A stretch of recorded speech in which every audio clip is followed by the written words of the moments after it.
Il y a 70 millions d'années, cet endroit était tout aussi plat et aussi profond que la dépression d'Anakil. La lave fondue s'est élevée du centre de la Terre pour former un immense dôme de roc d'une largeur de 800 km, le toit de l'Afrique.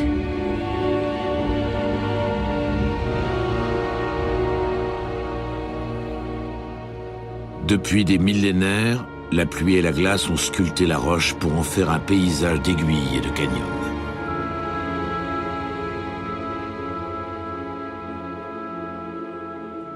À 5 km de hauteur de ces sommets se trouve l'habitat de montagnards très remarquables, les babouins Gelada.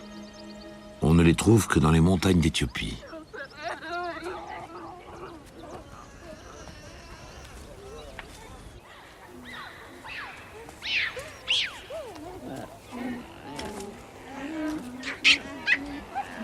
Les falaises où ils dorment sont réservées aux experts de l'escalade. Et on peut dire que les Gelada sont très bien équipés. Parmi tous les primates, ce sont eux qui ont les doigts les plus forts et ils sont particulièrement intrépides.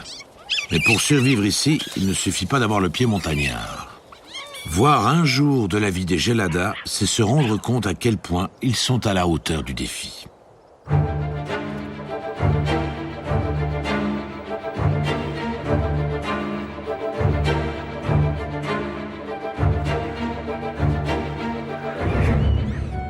Chez tous les primates, le matin, on fait sa toilette. C'est aussi l'occasion de papoter entre amis. Mais contrairement aux autres singes, les Gelada n'arrêtent pas une seconde de bavarder en s'épouillant. C'est un excellent moyen de se tenir au courant tout en ayant les mains occupées.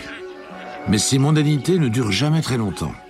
Les Gelada ont une journée très occupée et il y a du pain sur la planche.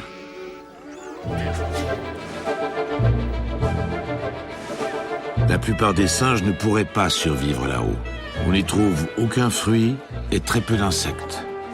Mais les Gelada sont uniques. Ils sont les seuls singes du monde à ne consommer que de l'herbe.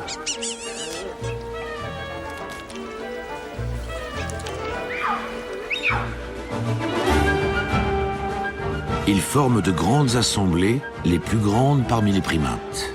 Certains groupes comportent 800 individus. Et ils broutent les hautes prairies comme des troupeaux de gnous.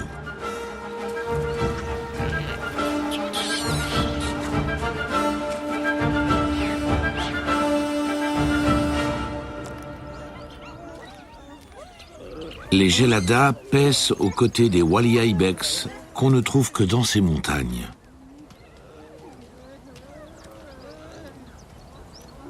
Ces créatures exceptionnelles sont d'ordinaire très timides.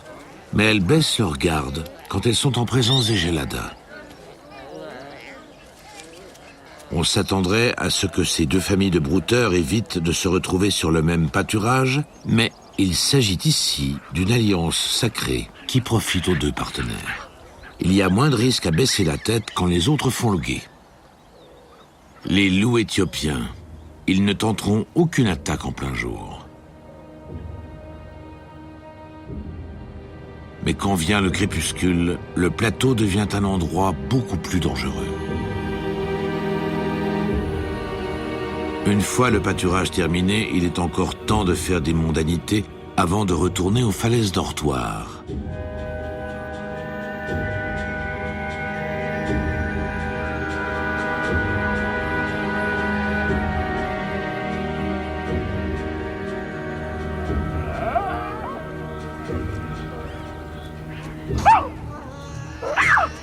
Un système d'alarme perfectionné donne l'alerte à tout le monde.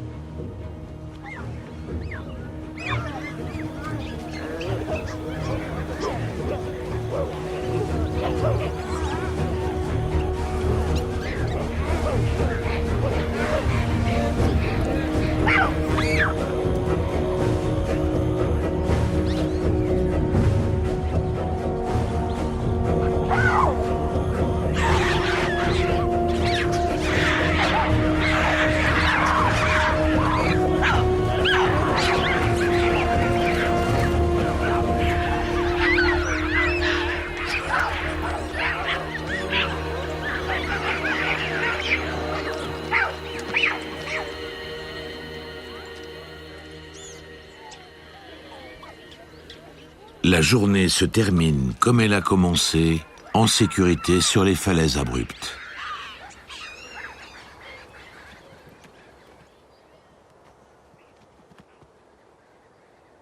Les volcans éthiopiens sont en sommeil, mais ailleurs, d'autres font rage.